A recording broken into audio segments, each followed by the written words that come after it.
I've just always got up in the morning and wanted to fill the day with as much fun as possible, you know?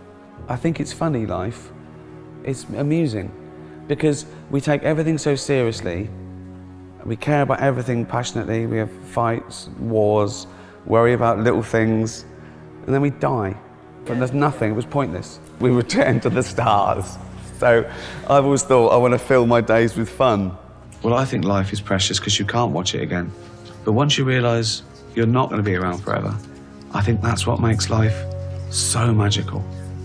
One day you'll eat your last meal, smell your last flower, hug your friend for the very last time. You might not know it's the last time.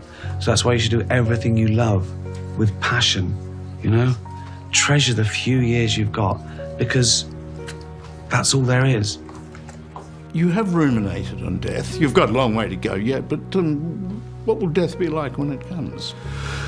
Well, the best thing about death is you won't know about it. It's like being stupid, it's only painful for others. So I'm not bothered by it. We do ponder the universe, and it always comes back to us. It always comes back to us, you know, why are we here? We just are.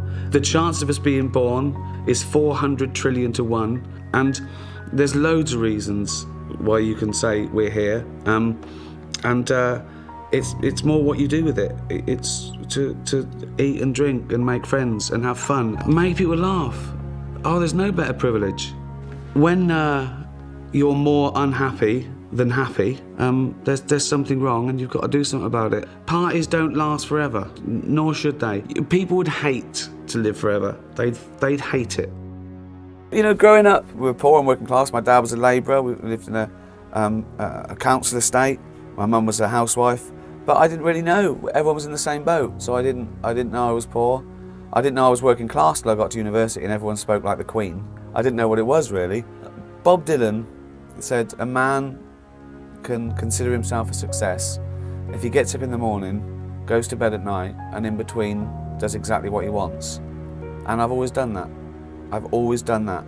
I've never worried when I was trying to be a pop star on no money. I never moaned about, I never borrowed money. It was my lot. I chose to do that. And I've always done things the way I wanted it. I've never craved money. I've never been proud of money per se. In fact, the first few years of getting a newfound wealth, I felt guilty about it. And I still feel a little bit guilty about it because there was a nobility in poverty, really. And so I've always thought that if I'm going to be rich and famous, then I've got to be proud of how I made my money and how I got my fame. And money making money, I've never understood it. Do you know, I've never understood it. I don't play those games. I don't try and make more money. I've never tried to make money. Feared fame when I first started doing this, and I came to it late and almost accidentally, and I suppose organically. I got a little radio job when I was about 37, 38, after I'd worked in an office for 10 years. And then I started popping up, and then it sort of grew from there. I got a little bit on a thing called the 11 o'clock show. Then The Office came. I knew if I was a famous actor or comedian that I'd be recognised, but I wanted people to know that was an upshot of it. I wasn't doing it to be famous, and I sort of feared it. I didn't sign that contract, with the devil, make me famous and you can go through my bins. And do you know what I mean? Right. And I sort of worried. I think I worried about it because I thought, they say horrible things about famous people, and you don't want to have horrible things said about you. It happens all the time. Twitter, which is like reading every toilet wall in the world at once. Right. And you shouldn't know those things about you. You shouldn't hear things about you in normal life. You shouldn't be famous. It's odd to be famous. And I sort of feared that. And for the first few years, I thought, that's not fair, because I thought reputation is everything. And now I realise it's not.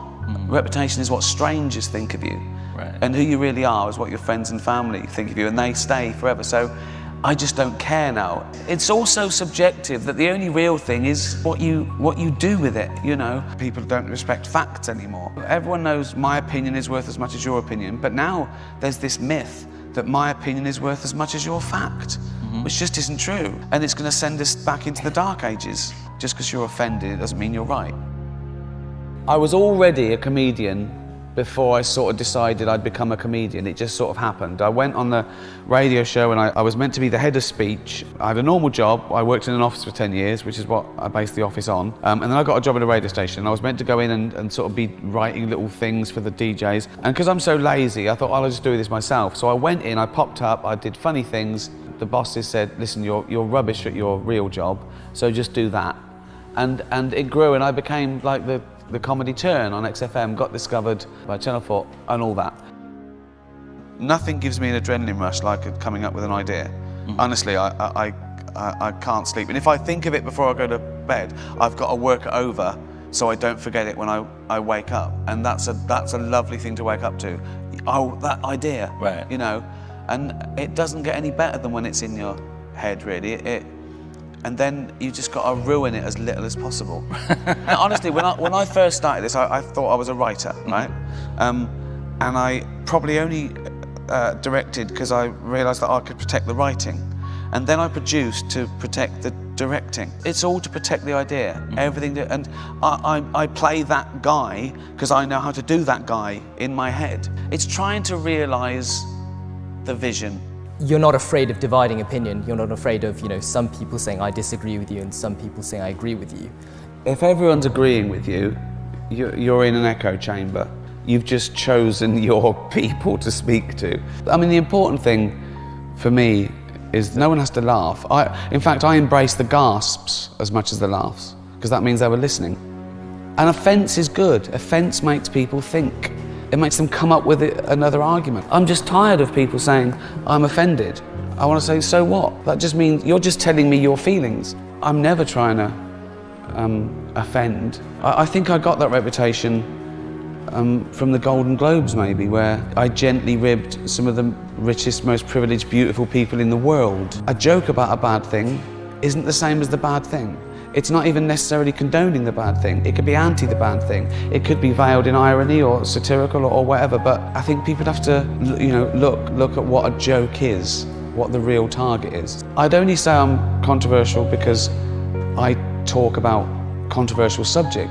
It's funny because comedians always get asked, is there anything you wouldn't joke about? But journalists don't get asked, is there anything you wouldn't write about? And all we're doing is discussing a subject, but very quickly and hopefully with a punchline. Comedy comes from a good or a bad place. And Twitter was the one that sort of started popularity being more important than being right, And people have picked up symptoms of that in all walks of life because it's all about likes, retweets, block someone that doesn't agree with you, so you create your own echo chamber, same as Facebook. How arrogant are you to think that you deserve to go through life with no one ever saying anything that you don't agree with or like?